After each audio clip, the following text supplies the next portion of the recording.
dengan berkembangnya cara pikir manusia.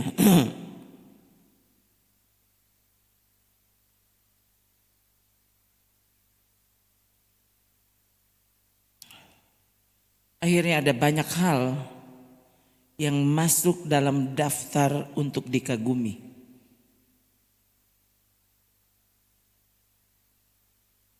Dan sebenarnya apapun itu waktu kita, apalagi saudara kalau sesuatu itu atau seseorang, keadaan atau apapun itu ya. Kalau itu sampai merampas waktu dan perhatian kita, hati-hati saudara.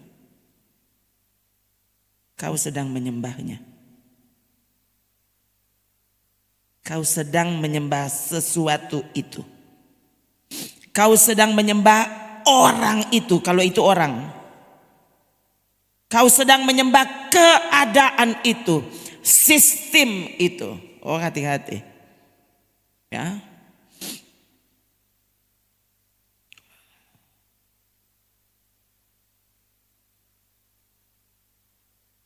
Jangan ada padamu ilah lain.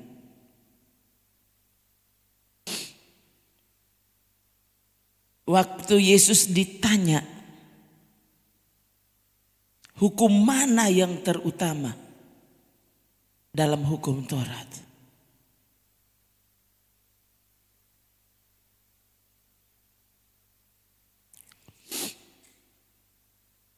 Yesus tidak memilih yang lain, saudara. Dia bilang itu hukum pertama dan terutama.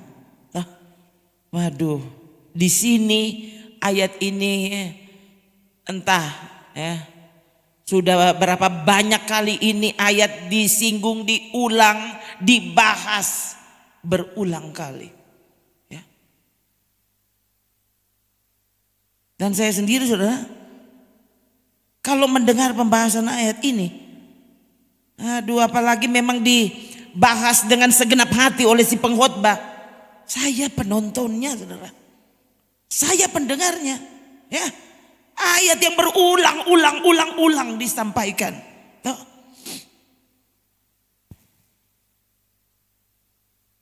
Tuh. Ini bayangkan, ini yang Yesus yang bilang. Itulah hukum yang terutama dan yang pertama. Terutama dan yang pertama. Kasihi Tuhan Allahmu dengan segenap hatimu, dengan segenap jiwamu, dengan segenap akal budimu. Itu hukum yang terutama dan yang pertama.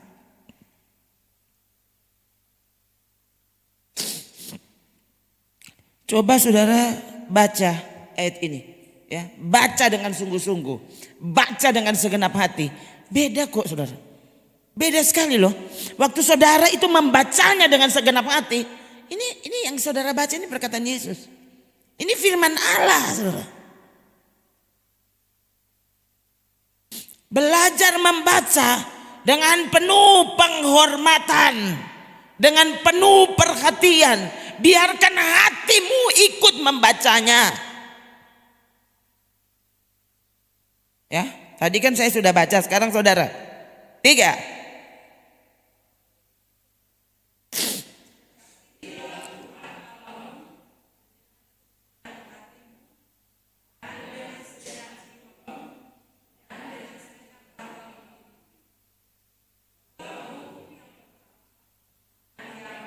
Kita sama-sama. 3. Jawab Yesus kepadanya, kasihilah Tuhan Allahmu dengan segenap hatimu dan dengan segenap jiwamu dan dengan segenap akal budimu. Itulah hukum yang terutama dan yang pertama. Bilang amin. Ya. Ini baru namanya penyembahan. Ya. Jadi kalau penyembahan itu cuma sekedar lagu, ya, kau boleh menyanyi 10 album dan Tuhan tidak merasa kau sedang menyembah Dia.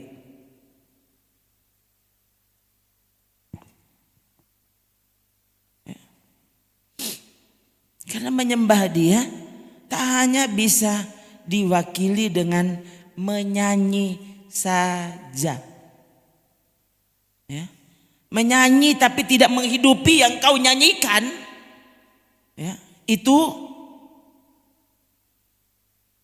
menipu diri sendiri. Itu menipu diri sendiri.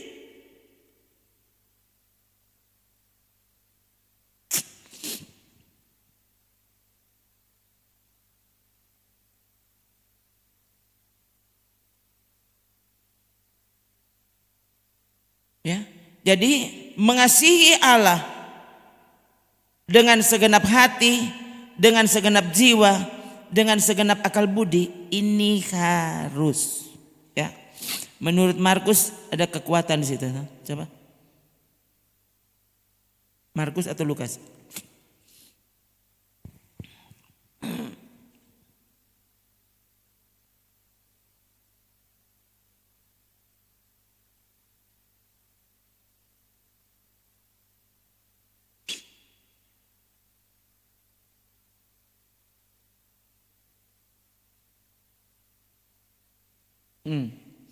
Ya, di Markus ya lebih dijelaskan, ya, kasihi Tuhan itu harus segenap hati, segenap jiwa, segenap akal budi, segenap kekuatanmu. Tidak boleh ada yang tersisa, tidak boleh. Coba ya, setelah semua hilang, saudara masih bersyukur waktu masih ada nyawa, atau begitu? Hah? Waktu semua hilang, ya. Bahkan ada orang-orang tertentu, ya, waktu dia mengalami kecelakaan misalnya, hilang tangan, hilang kaki, hilang saudara, hilang istri, hilang suami, hilang anak, hilang rumah, hilang semuanya, tapi dia bilang, syukur aku masih hidup. Nah, kan? Ketika semua hilang, yang penting masih ada nyawa, kita masih bersyukur, begitu kan? Nah, untuk Tuhan dia minta semua. Semua, tidak boleh ada yang sisa. Itu namanya mengasihi Tuhan. Itu namanya menyembah Allah. Berapa banyak orang, saudara, ya, untuk hidup yang nyaman, untuk terkenal, ya, untuk mendapatkan pengakuan, orang buat apa saja, termasuk akhirnya bunuh diri. Ya kan? Coba ya, ada olahraga-olahraga atau ya atraksi-atraksi tertentu, saudara, sampai orang tidak takut itu kehilangan nyawa. Dan orang masih memuji. Orang-orang dengan sikap seperti itu, ya. Tapi kalau ada orang yang karena Tuhan, karena Injil kehilangan nyawa, karena ketaatan, karena kesetiaannya kepada Tuhan, orang malah bilang makam puji. Padahal tidak ada hukum yang lebih tinggi dari hukum itu. Waktu 10 hukum Tuhan beri kepada Israel, hukum yang pertama, jangan ada padamu Allah lain di hadapanku. Apa sih itu Allah? Apa saja sebenarnya bisa jadi Allah tanpa kau sadar, ya. Sekalipun kau tidak mau mengakuinya, kau berpikir Yesus tetap Tuhan, walaupun Yesus itu cuma Tuhan hari Minggu, cuma Tuhan pagi hari. Tuh, oh iya lagi mau ibadah, Tuhan pagi hari. Setelah selesai ibadah kan sudah selesai. Tadi kan sudah Tuhan, sudah tuh yang terutama dan yang pertama. Tuh. Nah ini sisanya 20 jam. Nah untuk saya dan untuk dunia dan untuk teman-teman saya, untuk keinginan saya, untuk kegemaran saya, untuk, bayangkan itu.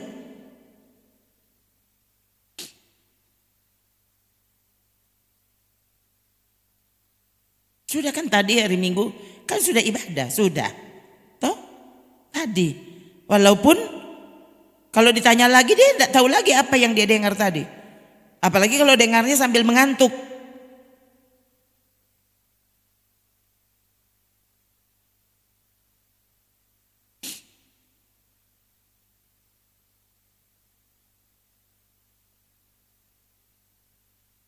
Bayangkan ini ya.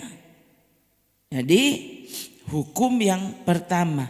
Dan ternyata saudara, waktu saudara sungguh-sungguh menghidupi hukum ini,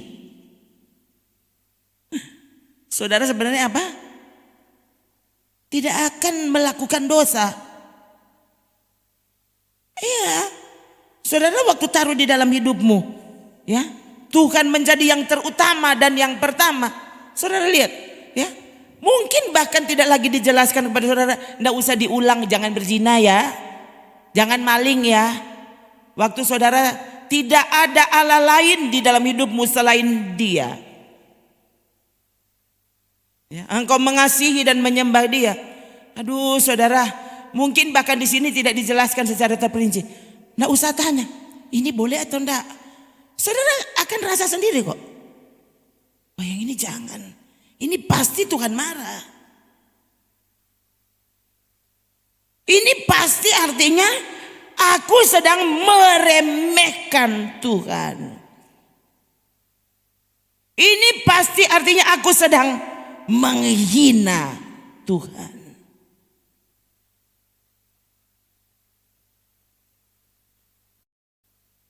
Coba menggunakan HP atau apa? Kan tidak ada di Alkitab. Karena HP waktu itu belum ada. Tapi saudara habiskan waktumu cuma untuk di HP saja. Kau sedang menyembah HP-mu.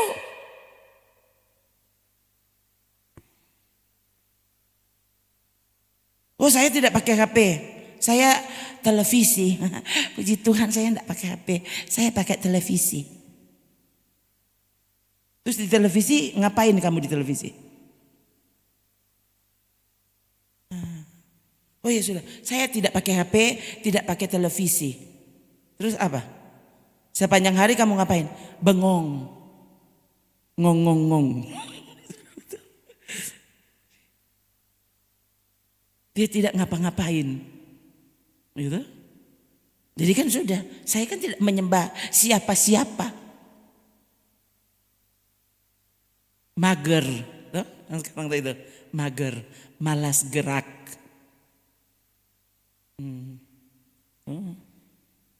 Enggak, saya enggak menyembah siapa-siapa kok. Enggak.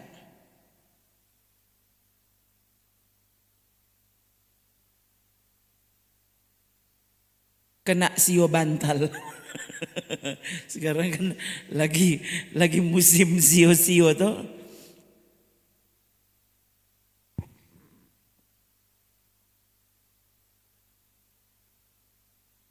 Pokoknya apa saja yang akhirnya menggodamu untuk menghabiskan waktu di situ, hati-hati.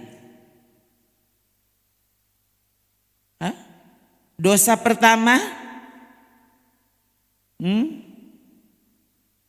ular menggoda Hawa. Dia bilang apa memangnya? Hawa, sembahlah aku. Atau bagaimana? Nah itu.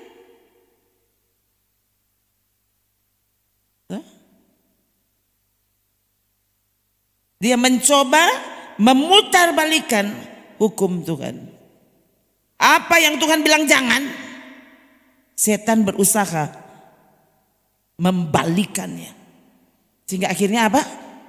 Tanpa saudara sadari, kau menolak kebenaran. Nah, kalau Allah itu adalah kebenaran, kebenaran itu firman Tuhan. Saudara, jangan saudara bilang, loh pendeta sana bilang begini. Sekali lagi periksa firman Tuhan. Oh iya, tapi kan ini apa? Iya, memang dia pakai ayat kok. Mana contoh peristiwanya? Pasti ada.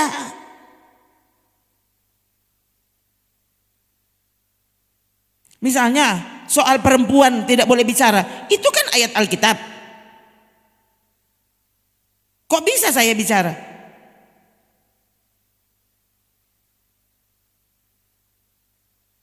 Coba.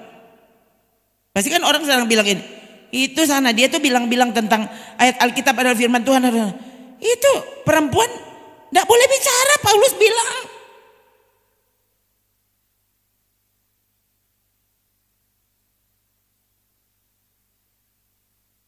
Lalu siapa yang bisa bantah waktu Priscilla dan Aquila mengajar Apolos? Priscilla dan Aquila ini adalah kawan-kawannya Paulus. Mereka ini suami istri. Saudara, kalau cuma mau bilang soal Alkitab ini memang unik menurut saya, ya. Kalau saudara baca Priscilla dan Aquila, ini suami istri kan? Ini tidak pernah Paulus mendahului dengan Aquila dan Priscilla. Selalu dia bilangnya Priscilla dan Aquila. Mungkinkah tersirat sesuatu di dalamnya? Banyak orang yang kemudian mungkin ini yang gembala.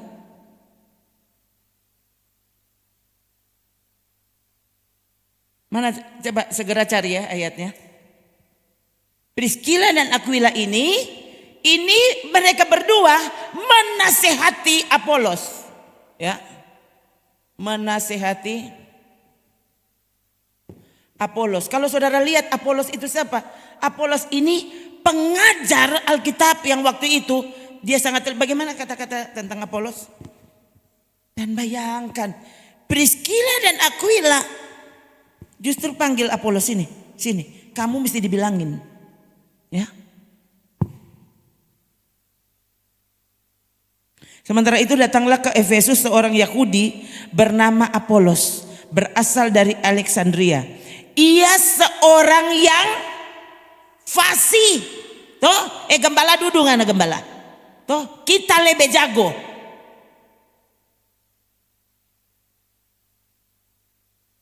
Apolos fasih berbicara dan perhatikan, saya selalu bilang ke saudara kalau ada ini kan kelihatannya ini kata yang memperjelas siapa orang ini. Dia bukan mahir tetapi sangat mahir. Kalau sekarang dia ini ahli, nah itu sangat mahir. Mahir apa? Ada kan orang lain, oh dia pakar ekonomi. Nah jadi dia yang berkhotbah. Kan dia pakar ekonomi. Loh ini kenapa dia boleh belajar kitab suci? Dia ini sangat mahir soal kitab suci. Oh dia mahir kesehatan.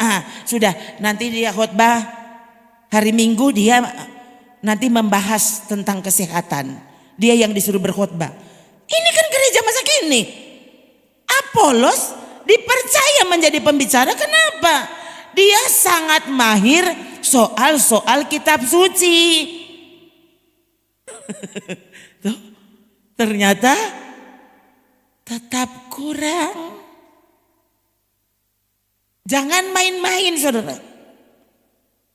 Hanya karena kau apa? Doktor, profesor, apa? Oh ini pakar hukum. Oh dia ini ahlinya dia. Yang mulia kalau di pengadilan. Yang mulia di pengadilan, tapi kalau di gereja kamu silakan duduk. Kamu tidak tahu tentang, jangankan cuma tidak tahu, mungkin tahu tapi Tuhan tidak mau berbicara lewat Anda. Loh, harusnya itu diperhatikan saudara. Apalagi kalau memang ternyata dia belum lengkap untuk hal-hal yang penting. Nah sekarang apa hal yang penting? Coba lihat. Ini coba ayat 25 deh. Ia telah menerima pengajaran dalam jalan Tuhan. Oh dia ini loh. Dia baru bertobat. Dia punya kesaksian yang hebat. Ya sudah. Dia yang jadi gembala. Dia yang berkhotbah sepanjang tahun. Ini ada apa sih gereja masa kini? Silakan kau bersaksi. Kecuali kalau memang Tuhan mau ganti gembala toh. Tapi kalau tidak, oh ini dia paling jago. Ini kamu apa sih? Saya juga bayangkan saudara ini benar-benar di luar dugaan saya persiapkan apa dan khotbahnya lain.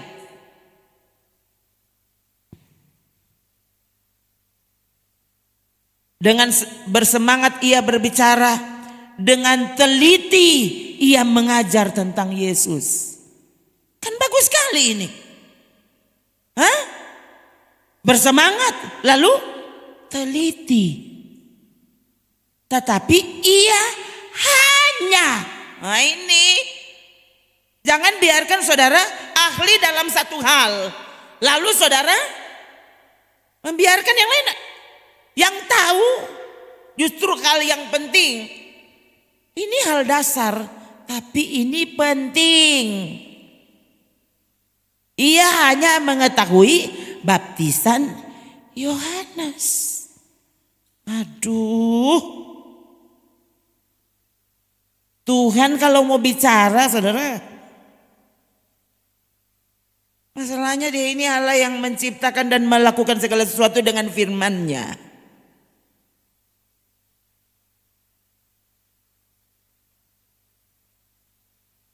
Saya bilang ke saudara, kalau bilang soal suka kepada orang pintar, loh, jangan salah saudara ya.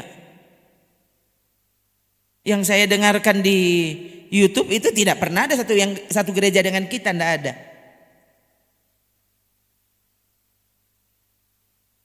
Tapi saya mendengarkan mereka. Apalagi kalau yang pintar-pintar, ya toh? Waduh ini, wah ini jago sejarahnya. Waduh, dia jago sekali tentang misalnya sejarah tentang Israel. Sejarah penulisan Alkitab.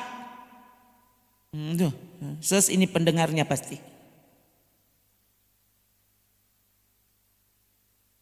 Sekali lagi saudara, kalau cuma bilang soal kagum, suka kepada orang pintar, saya loh orangnya. Suka sekali kepada orang pintar. Ya, saya mesti akui kadang-kadang memang dasar saya ini memang bodoh. Ya. Jadi tiap kali dengan orang pintar saya terkagum-kagum, terpesona dan akhirnya aduh, apalagi yang kamu tahu, coba kasih tahu.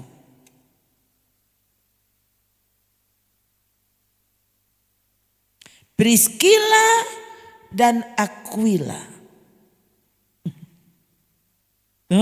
Lihat. Apolos mulai mengajar dengan berani di rumah ibadat. Tetapi setelah Priscilla dan Aquila. Loh, bukankah Priscilla itu perempuan?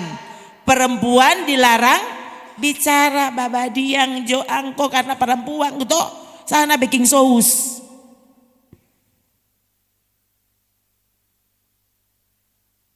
Ini Priscilla dan Aquila mendengar tentang Apolos, mereka membawa Apolos ke rumah mereka dan dengan teliti menjelaskan kepadanya jalan Allah. Loh, bukankah tadi dia ahli kitab suci? Teliti mengajar tentang Yesus. Hah?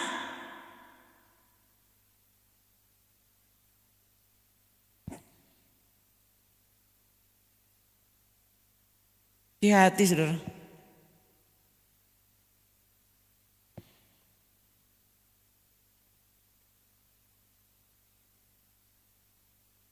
Saya suka sekali dengan orang-orang pintar. Wah, yang jago bicara ini itu, ya. Tapi kemudian saya mesti begini. Oh Tuhan, ternyata beda orang yang sungguh-sungguh kepada Tuhan. Mungkin khotbahnya sangat sederhana. Tapi dia loh yang memberkati saya.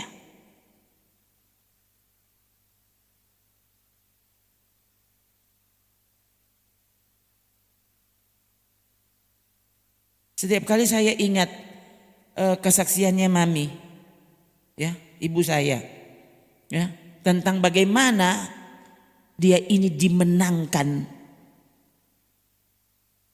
Orangnya sangat keras. Sangat keras ya, pokoknya dia tahu sudah saya ini paling benar kok. Itu kamu tuh, kalian tuh yang mesti bertobat. Karena pasti kalau Tuhan datang, kalau kalian mati pasti ke neraka. Nah itu selama, waduh itu Mami cerita. Dan dia bilang, satu kali karena di situ ada KKR, Mami diajak untuk hadir. diajak untuk menyanyi. Pertama dia tidak mau, tapi karena mereka bilang, ayolah kamu bantu suara 3 atau suara 2. Oh ya sudah. Akhirnya ya, kan mau tampil soalnya. Jadi mami ya, sudahlah kan saya mau menyanyi. Mereka tampil trio. Dan ya karena dia mau trio tuh, dia kan mesti duduk di situ. Dia memilih kursi paling belakang. Karena dia tidak setuju dengan gereja itu. Dia duduk paling belakang. Dan dia bilang, itu selalu diceritakan saudara. Kalau kami bercerita, ngobrol ya, selalu dia ulang lagi kisah bagaimana dia bertobat. Bagaimana dia sadar kalau dia ternyata orang berdosa.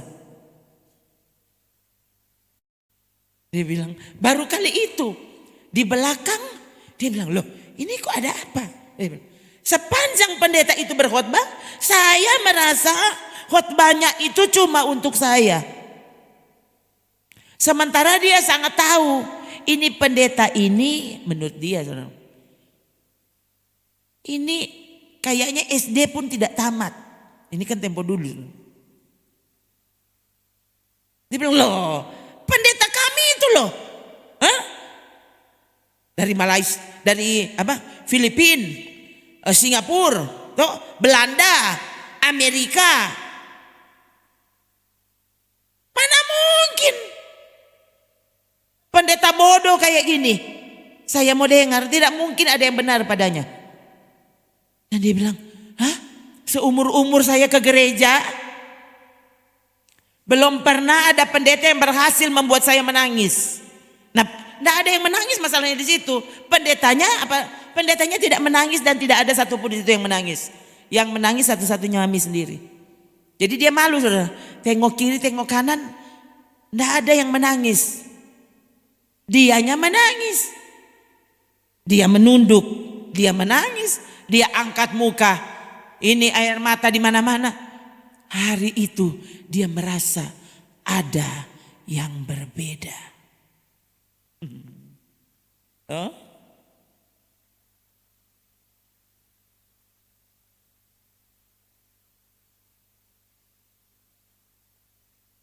Memang saudara, secara apa ya? Ini mau bilang secara apa sih eksplisit apa? Secara langsung, tertulis begitu. Saudara tidak akan baca di Perjanjian Baru ada yang disebut gembala di sana. Ya, Febe, mana Febe? Febe ditulis apa di situ? Cuma tulis Febe kan? Ini nama-nama perempuan ya saudara. Memang kita di sini tidak menyebutnya Febe, tapi Febe. Orang Manado Febe. Aku meminta perhatianmu terhadap Febe, saudari kita yang melayani jemaat di Kengkrea. Ini banyak sekali teolog yang sebenarnya membuat kesimpulan Febe ini gembala maksudnya. Melayani jemaat di Kengkrea. Ya, jadi saudara ini beberapa nama ya. Priscilla, Aquila. Bayangkan ini suami istri. Kalau Febe tidak ada tulisan di situ, kalau ada keterangan ini suaminya Febe, tidak ada. Dia sendirian. Ya, tapi ini loh Priscilla dan Aquila, ya.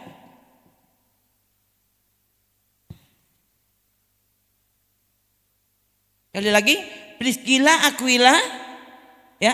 Ini bukan cuma catatan satu kali. Ada banyak sekali catatan tentang Priscilla dan Aquila. Ini nama mereka diulang-ulang. Ya, dan sekali lagi Priscilla dan Aquila bahkan bukan mengajar jemaat saja. Mereka mengajar pengajar jemaat Apolos. Bukan karena Apolos bodoh.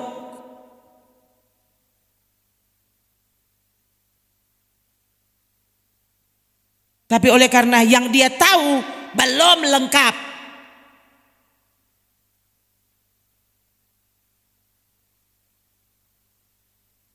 biar dia laki-laki duduk situ ngana.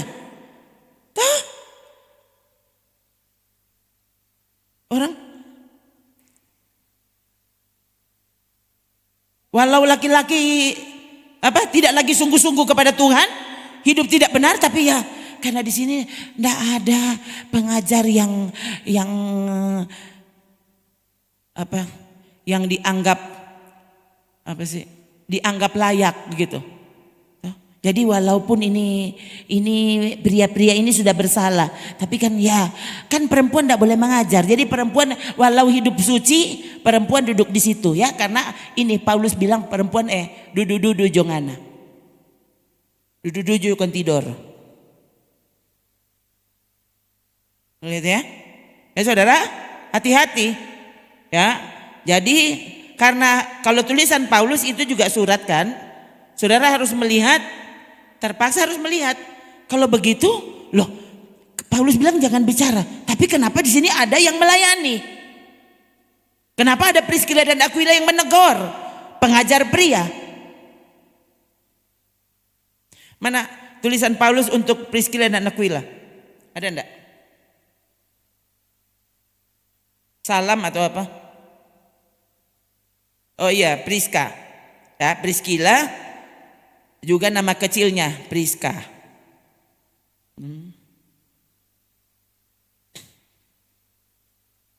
Sampaikan salam kepada Priscilla dan Aquila, teman-teman sekerjaku dalam Kristus Yesus.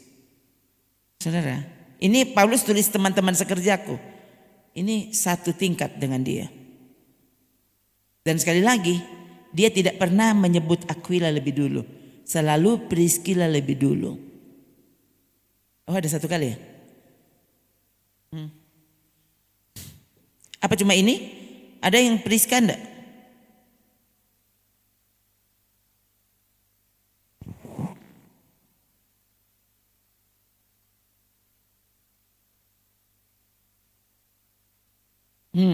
Salam kepada Priska dan Aquila dan kepada keluarga Onesiphorus.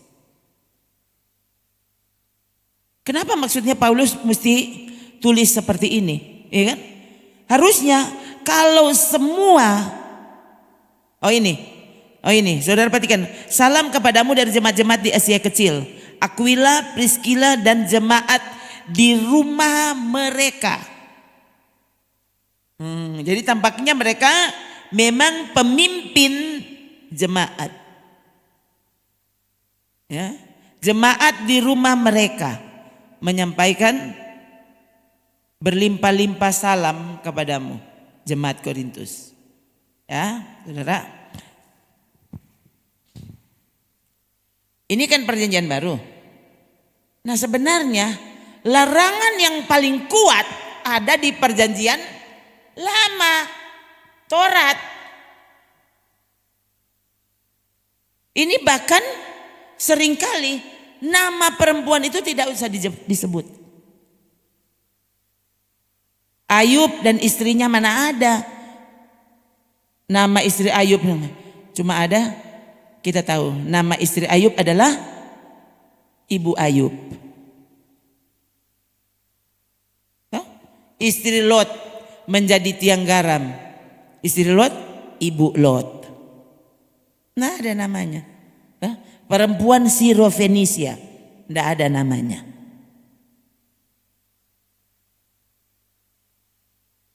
Perempuan pendarahan yang disembuhkan Yesus, tidak ada namanya. Ya, memang ada yang disebut namanya. Ya, tapi banyak perempuan, saudara, itu perjanjian baru ya. Sorry, ya. Ini perjanjian lama tuh apalagi, saudara. Ya, nama perempuan memang karena perempuan dianggap, kan saudara, saya dengar pembahasan orang-orang Yahudi, ya. Salah satu doa mereka, kalau salah doa pagi, ya, para pria akan berdoa, ya, ada poin-poin khusus yang selalu mereka ulang, ya, dan ada satu poin yang tidak pernah mereka lupakan. Terima kasih Tuhan, aku bukan perempuan. Doa pria Yahudi. Berarti betapa kerasnya sebenarnya larangan kepada perempuan. Boro-boro mau jadi pemimpin. Mimpi kali iya. Ya. Tapi sekali lagi saudara, waktu zaman perjanjian lama, ya, ini perempuan sangat, maksudnya peraturan waktu itu sangat ketat, hukum sangat ketat tentang perempuan, dan justru di sana siapa?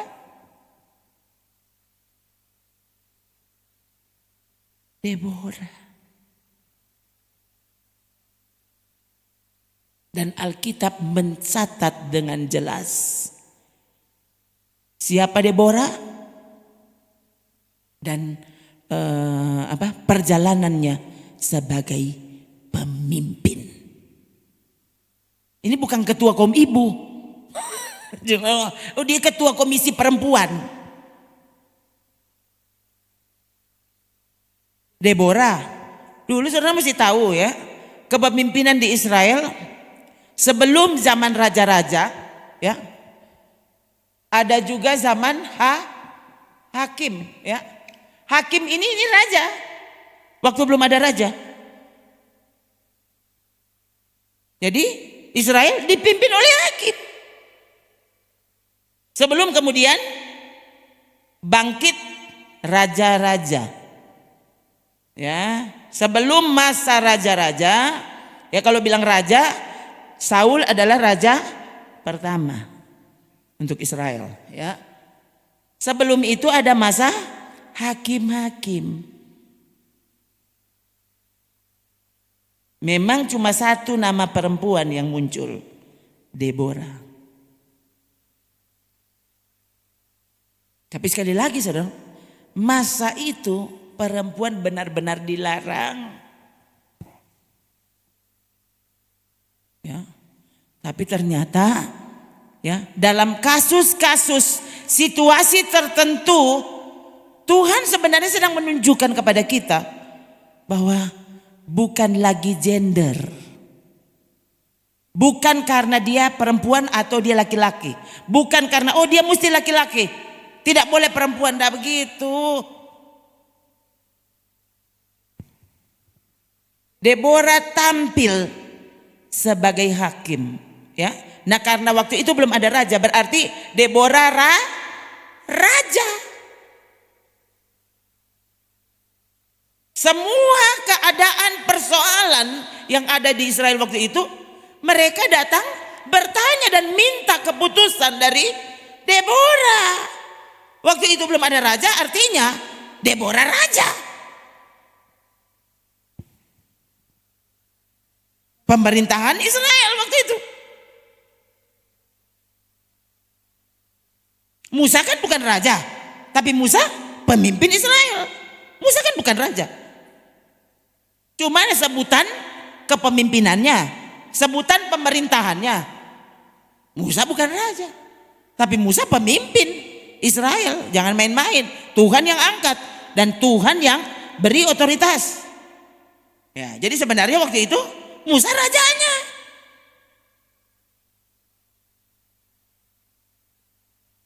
Nah, sekarang kalau bilang Deborah hakim waktu itu, dia rajanya, berarti karena tidak ada yang lebih tinggi dari dia. Sementara Deborah ini bersuami. Lalu suami kan kepala rumah tangga. Iya, di rumah kamu kepala rumah tangga. Tapi terhadap Israel, lapidot bukan apa-apa. Ya, sekali lagi saudara, Deborah punya suami. Suaminya namanya Lapidot. Ya. Saya belum pernah dengar ada orang lagi nama Lapidot. Ya, mungkin orang enggak tahu ini ya. Kenapa Benaya tidak dinamakan Lapidot? Ini kan laki-laki.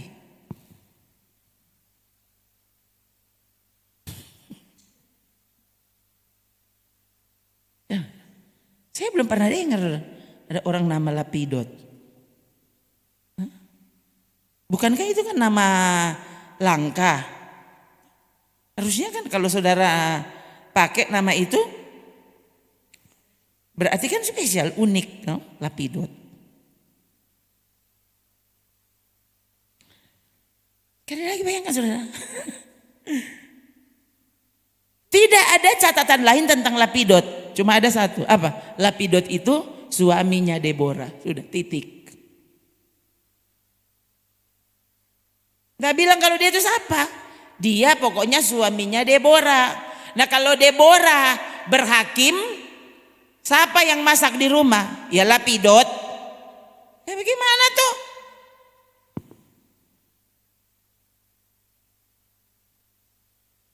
Wih, dia kan kepala rumah tangga. Iya, tetap kepala rumah tangga. Tapi Tuhan tidak memilih Lapidot untuk menjadi hakim di Israel.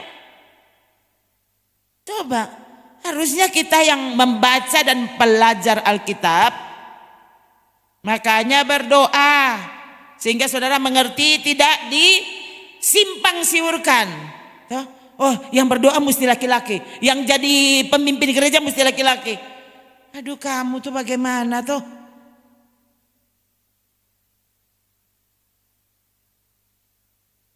Ternyata ada bagian-bagian Alkitab tertentu, misalnya contoh ini, saudara perlu periksa. Berarti ada alasannya. Kok bisa Paulus tulis begini? Jangan semua disamaratakan. Di sini perempuan berarti di mana-mana. Kalau begitu kenapa Priskila dan Aquila ada? Kenapa Deborah ada? Kok bisa kamu tidak bertanya? Nah sekali lagi saudara, tidak main-main. Deborah memimpin Israel berperang dan menang. Jadi satu, dia hakim. Saya bilang tadi dia pemerintah. Tahu dari mana? Bayangkan kalau dia cuma sekedar menjadi hakim dan dia bukan rajanya, dia tidak boleh pimpin perang. Tidak ada lagi yang lebih tinggi dari Deborah. Deborah pimpin perang. Dia yang bilang maju.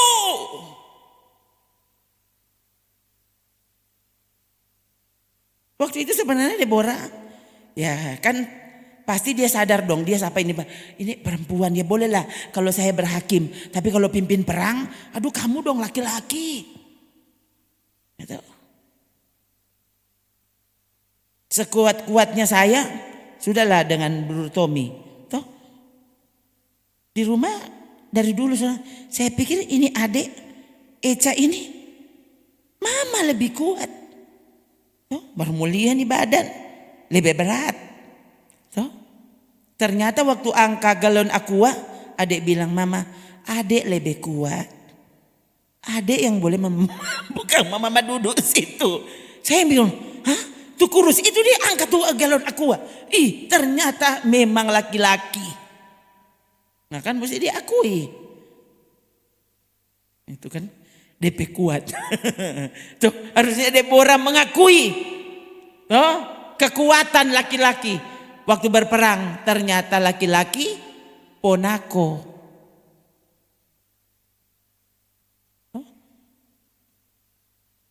Siapa kata?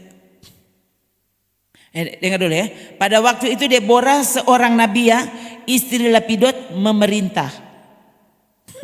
Memerintah itu apa? Raja. Tuh, bayangkan di masa perempuan tidak boleh ngapa-ngapain. Apalagi urusan pemerintah. Tuh, perempuan kamu tidur di sana. Tuh, perempuan ibu rumah tangga. Kan.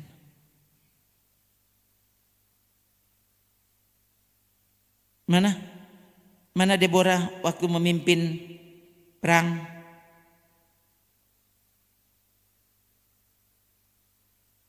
Nah, Deborah menyuruh memanggil Barak bin Abinoam.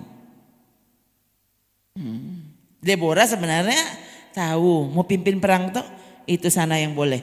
Ayo kamu, dia yang suruh panggil Barak bin Abinoam. Bukankah Tuhan Allah Israel memerintahkan demikian? Majulah, bergeraklah menuju Gunung Tabor dengan membawa 10.000 orang Bani Naftali, Zebulon bersama-sama dengan engkau. Terus mana? Ya. Aku akan menggerakkan Sisera panglima tentara Yabin dengan terus. Mana sampai di Barak tidak mau. Nah ini. Sudah lihat? Jawab Barak kepada Deborah. Jika engkau turut maju, aku pun maju. Ini laki-laki atau apa? Tapi jika engkau tidak turut maju, aku pun tidak maju. Kenapa Deborah tidak panggil Lapidot?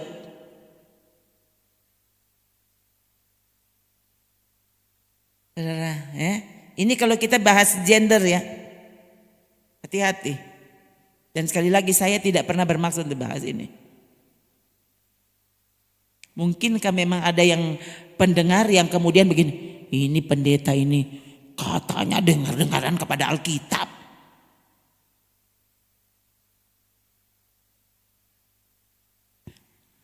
Lihat.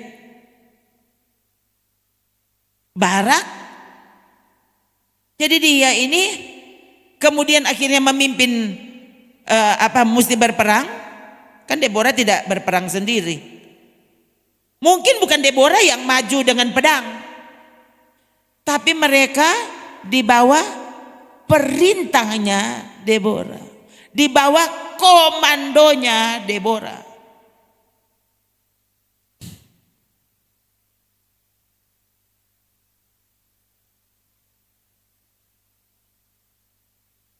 Jawab Barak kepada Deborah, jika kau tidak turut maju, aku tidak maju.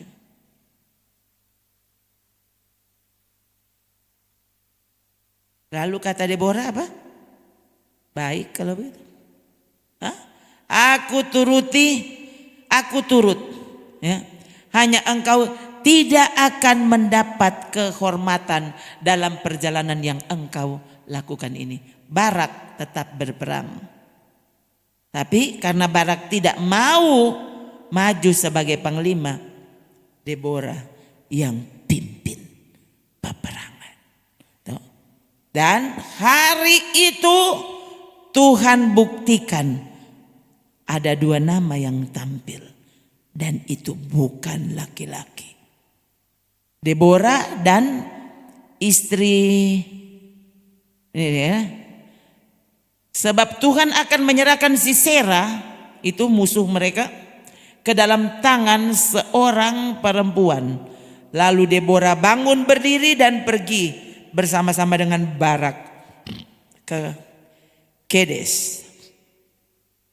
Ya. Yael ya. Mana itu?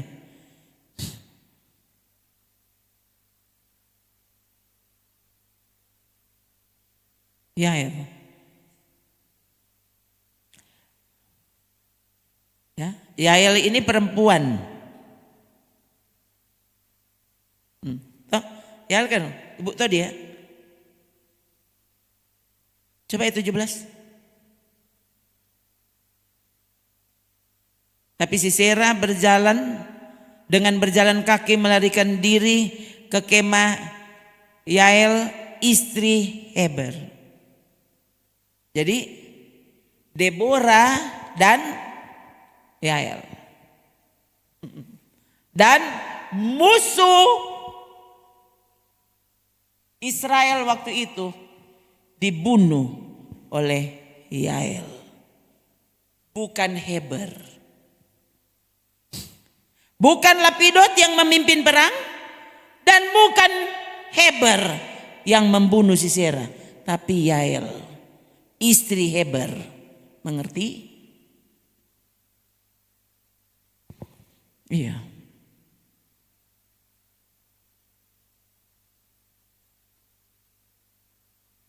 Sekali lagi saudara. Di masa perempuan bukan cuma tidak dihitung. Perempuan tidak boleh jadi pemimpin. Ternyata Tuhan pernah membangkitkan kepemimpinan di tangan seorang perempuan. So itu tuh laki-laki, coba serahkan dirimu kepada Tuhan. Dan sekali lagi sebenarnya gereja jangan lagi memandang gender. Bukan karena perempuan atau laki-laki yang bisa memimpin.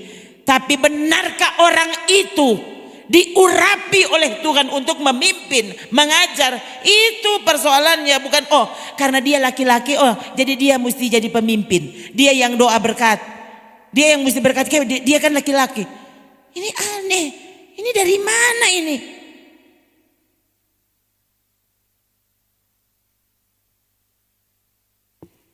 Saya pernah dengar ada pendeta perempuan yang dia bilang belum lama juga dia jadi pendeta. Pembicara, wah maju gerejanya. Dan dia bilang tiba-tiba ada yang datang, ibu pendeta, kamu kan ibu-ibu, itu ada suamimu. Mesti suamimu, karena dia laki-laki, mesti dia yang mengajar, kamu stop. Karena perempuan dilarang mengajar. Iya ya, kenapa saya yang mengajar? Kan dibuktikan dengan ayat-ayat ini, ibu pendeta.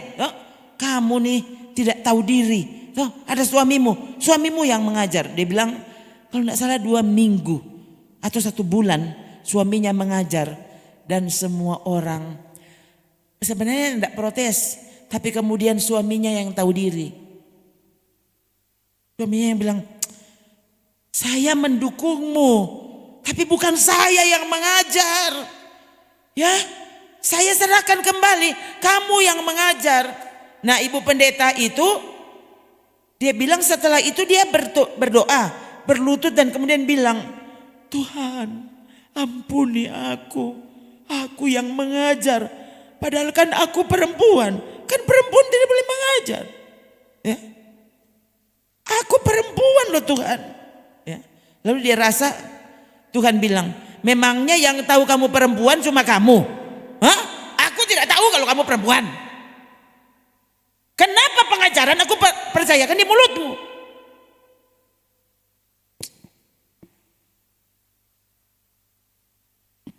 Untung suaminya sadar.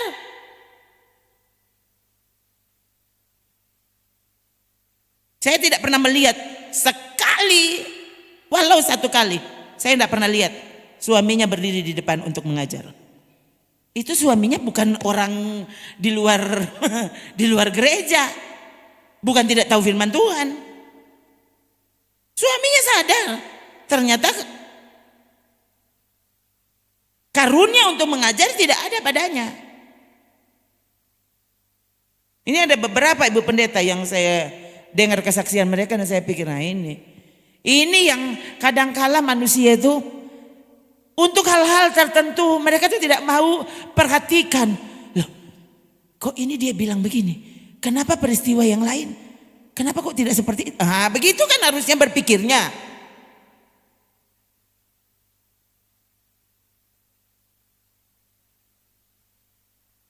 Misalnya masa kini orang mesti kalau berdoa mesti ke tembok ratapan supaya didengar Tuhan.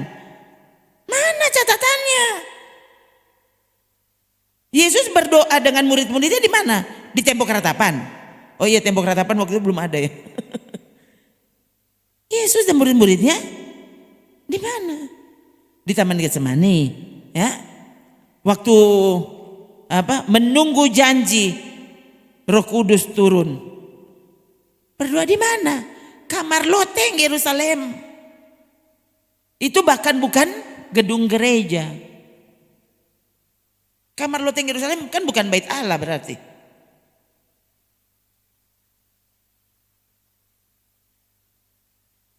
Orang malah mesti berdoa di kuburnya Yesus. Dia pikir baru di situ ada kuasa. Ini kan, ini yang model-model begini nih. Harusnya kalau saudara bicara tentang kubur Yesus, bukankah waktu Paulus jadi rasul, kubur Yesus kan sudah ada. Justru waktu itu paling tepat, karena tidak mungkin salah. Karena mereka ada sangat dekat dengan peristiwa. Mana ada catatan coba. Ya, Paulus, siapa lagi? Waktu itu jangankan Paulus, Petrus, Yohanes, kapan ada catatan mereka pergi ke apa? Ke kubur Yesus untuk berdoa atau ke kubur Daud, kuburnya Samuel. Ini aneh. Dan masa kini saudara, gereja menganggap mereka memiliki kuasa karena pergi ke sana, pergi di kubur-kubur itu. Ini ada apa? Itu cuma catatan sejarah. Jangan ambil kuasa dari sana. Sampai kau mati kau tidak pernah ke Bethlehem, tidak pernah lihat kamar loteng Yerusalem, dan kau tetap ke sorga. Kalau kau tidak menipu pekerjaan Roh Kudus, kau taat kepada firman Tuhan. Kamu tinggal di Israel. Dan kalau kau menjalankan justru cara-cara, ini menyembah berhala namanya. Mesti doanya di Taman Getsemani baru didengar Tuhan. Bahkan tidak pernah ada catatan Paulus ke Taman Getsemani untuk berdoa. Aduh, nggak ada lagi ya catatannya. Petrus mesti berdoa, mesti pakai minyak zaitun taruh di kepala. Mana ada catatannya? Jangan aneh saudara.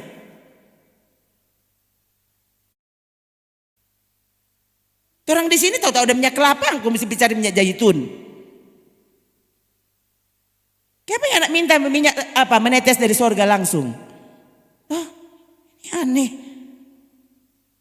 Kita semua yang aneh itu yang dipraktekkan. Ini air dari sungai Yordan. Tuh, diminum 1 hari 3 kali. Tuh, supaya kamu terbang. Diperciki air Yordan di gereja. Wah ini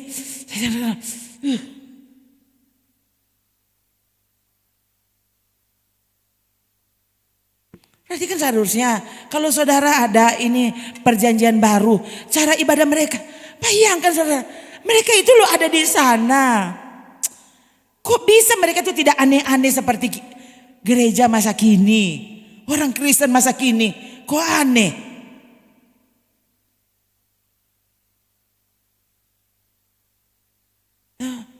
Jangan nanti saudara mesti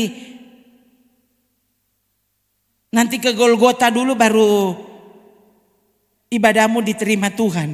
Aduh. Nggak ada ya, kita nggak ada catatan ya. Ya, semua orang Kristen mesti kumpul uang, mesti ke Israel. Kalau enggak pasti kamu tidak masuk surga. Aduh. Ya. Kalau dibaptis mesti di Sungai Yordan. Sana, Sida Ethiopia. Dibaptis di mana? Di tengah jalan. Di situ ada air. Bukan Yordan, bukan apa-apa, bahkan tidak ada namanya. Coba mungkin itu got. Mungkin cuma parit. Tapi banyak airnya. Nggak ada catatannya. Sungai apa itu? Ada airnya, banyak airnya dan masuk di situ. Dan Alkitab tulis.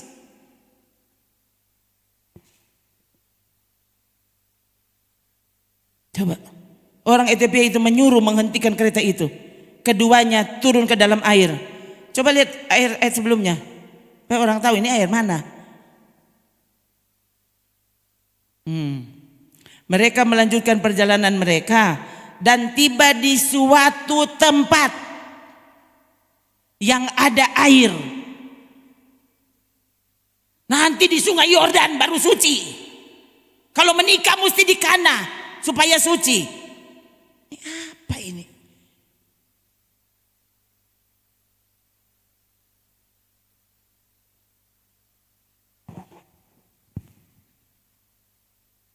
Di situ ada air. Lihat, di situ ada air. Apa kehalangannya jika aku dibaptis?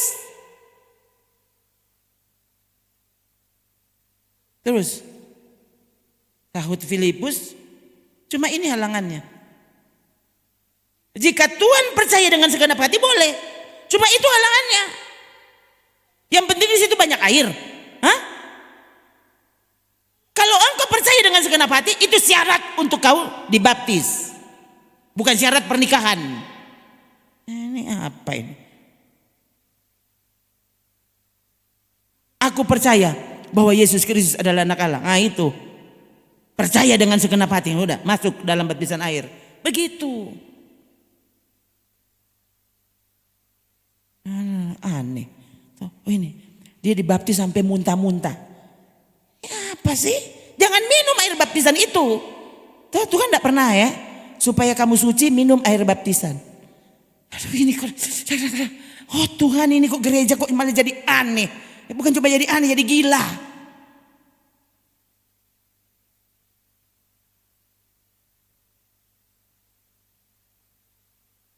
Lalu berpikir begitu baptisan lebih suci. Kenapa? Karena semua. Jadi dia bukan cuma dibaptis di luar ini. Sampai di dalam loh masuk semuanya. Sucikan hatimu. Sucikan pikiranmu. Bukan dicuci pakai air baptisan. Baru pasti dia tidak berdosa. Keluar dari baptisan air berzina. Ini apa sih?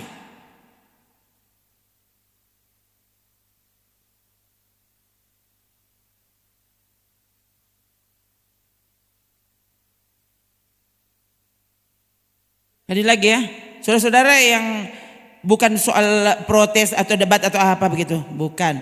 Tapi kalau saudara berpikir, aduh ini ibu pendeta nih daripada dia tersesat, ini kan ada ayat ini. Dia rupanya belum baca. Oh iya, tolong ditulis ya. Tolong ditulis ya, dikirim ke saya.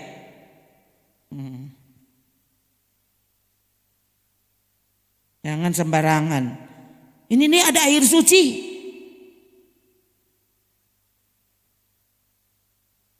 Yesus dan murid-muridnya kapan ada air suci? Kapan?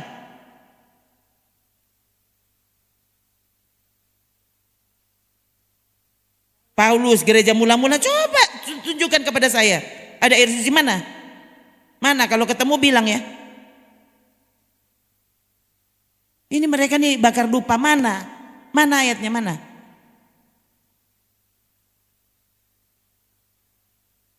Yesus yang pimpin, Paulus yang pimpin, Petrus yang pimpin gereja mula-mula. Coba, kapan mereka pasang dupa? Kapan? Aneh. Itu saudara ya. Jadi kita mesti lihat, oh ini perlambang.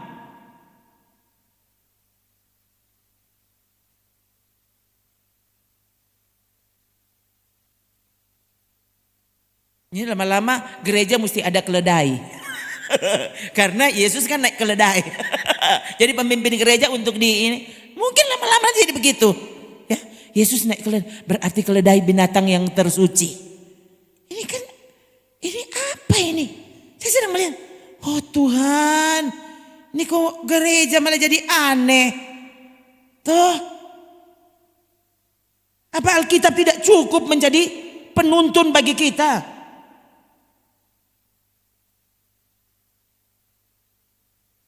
Semua yang aneh. Pokoknya semua yang oh ini akan membuat orang terkesan, terpesona, wah di sana begini nih. Aduh. Nah, kalau saudara lihat, enggak ada liturgi. Coba cari. Tidak mengatur liturgi. Tuh. Kita tidak pernah tahu Yesus dan murid-muridnya coba ibadahnya seperti apa. Ya, apa Petrus begitu pembukaan dulu, ucapan selamat datang. Doa pembukaan coba mana? Mereka dengar dengan segenap hati.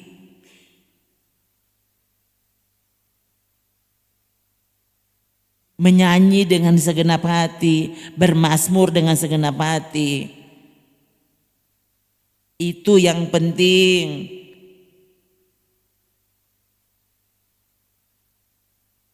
Ini loh ini air nih ada catatannya. Cap made apa dikeluarkan diproduksi oleh apa Jerusalem apa Jerusalem Cooperation Corporation. Ada perusahaan ini langsung ini air asli dari Yerusalem. Aduh. Ini nih abu dari kubur Yesus. Tuh. Ini kalau kamu mau tanam tanaman di gereja mesti siram pakai abu dari kubur Yesus. Aduh. Ini kan ini semua yang ini bayangkan saudara, ini hati-hati terhadap penyembahan. Oh, ibadah. Apapun yang kau lakukan, kau tidak sertai dengan hormat dan takut kepada Tuhan. Dalam hidupmu ibadahmu nol. Bukan cuma nol, minus. Berakhir nanti di neraka. Karena saya selalu bilang ke saudara, ibadah itu cuma satu. Peraturannya apa? Dilakukan dengan hormat dan takut.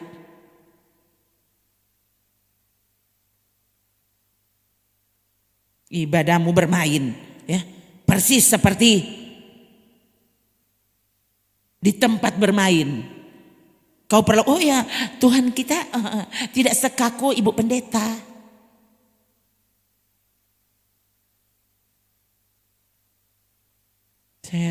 Saya sedang melihat ini masalahnya, ya.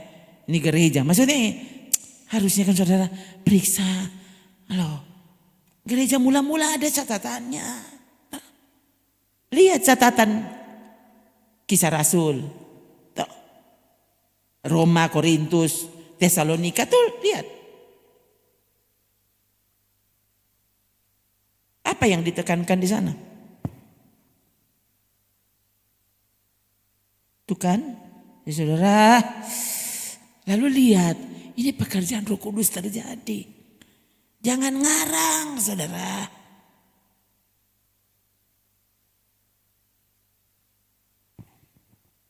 Akhirnya kan ada orang tertentu sampai sangat alergi dengan bahasa roh. Kenapa? Karena dia temukan banyak orang yang meniru bahasa roh.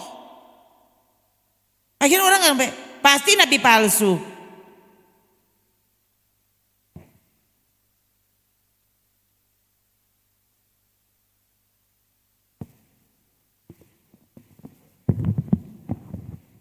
Padahal hanya karena banyak bahasa roh yang dikarang, ya, tidak berarti tidak ada bahasa roh yang benar-benar bahasa roh dikaruniakan oleh Roh Kudus, bukan mau-maunya kamu. Saya bilang ke saudara, ya, kalau mau bilang saya dibaptis roh berarti dari tahun 88 mungkin, sekitar itu. Dan sekali lagi saudara hitung sendiri, 88 sekarang tahun berapa? Sekali lagi, saya tidak pernah mengulang satu kali pun bahasa roh. Tidak pernah. Tidak pernah. Jadi kalau sampai ada bahasa roh itu bukan maunya saya. Ya, saya tidak bermaksud supaya saudara memuja, saudara sudahlah. Tuh. Saya sangat percaya kalau berdusta kepada manusia saja masuk neraka, apalagi kau berdusta atas nama Roh Kudus. Ya, kalau mati sekarang langsung di neraka pasti. Berdusta kepada orang saja jangan, masa mendustai Roh Kudus kok main-main. Malah dianggap suci. Ya, jadi saudara kepada saudara, kalau sampai mati saudara, yang penting saudara ibadahnya sungguh-sungguh. Ya, kenapa kau tidak dipenuhkan Roh Kudus? Ya, mungkin karena kau tidak sungguh-sungguh. Tapi kalau ternyata kamu sudah sungguh-sungguh, dan berarti kan sudah kan, daripada saudara mengarang untuk membuat gereja terkesan. Ya kan? Untuk apa saudara kemudian saudara bangga saya dipenuhkan Roh Kudus? Loh kamu ngarang bagaimana tuh? Oh pendeta bilang apa di sana? Lama. Baba. Kan bagaimana tuh?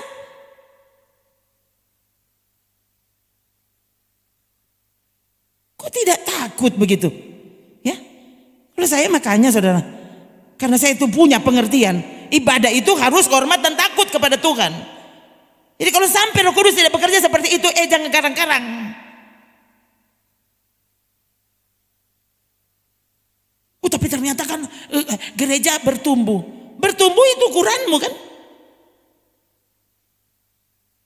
Bertumbuh karena apa? Karena banyak orang. Toh? Kamu berhasil menipu Tuhan dan menipu orang-orang. Aduh. Lalu kamu berpikir itu bertumbuh. Loh, kamu kerja sama dengan setan berarti.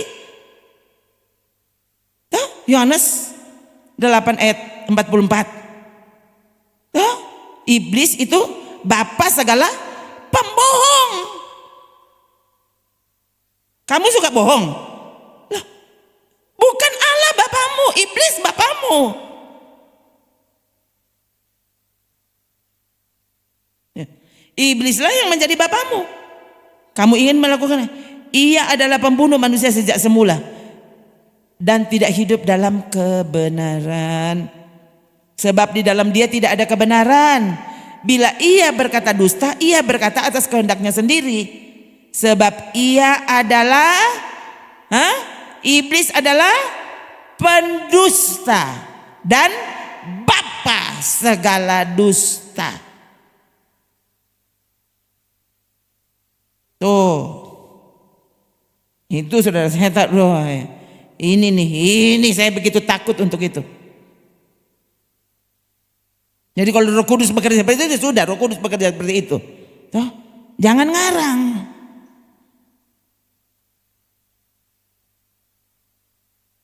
Kalau kau percaya, walau ngarang tidak apa-apa, loh, iblislah bapamu. Di situ banyak orang, ya berarti bukan Tuhan yang pimpin, iblis yang pimpin. Itu sebabnya orang pekerjaan roh semua ngarang. Ternyata bukan lagi Roh Kudus, roh setan, roh pembohong.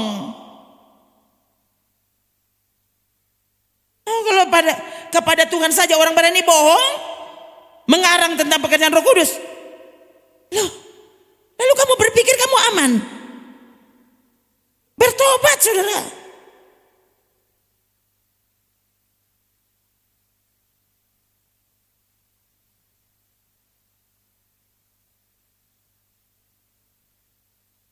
Di dunia saja orang benci dengan pembohong, dengan pendusta. Masa pendusta masuk surga? Aneh. Apalagi berdusta tentang pekerjaan roh. Roh Kudus tidak bekerja seperti itu, kau bilang begitu. Ya, hati-hati ya. Jadi bayangkan ini, saya tidak tahu ini harus khotbah seperti ini. Ya, jadi sekali lagi saudara, Tuhan kalau dia sampai bicara, berarti ini yang penting yang harus kita dengar.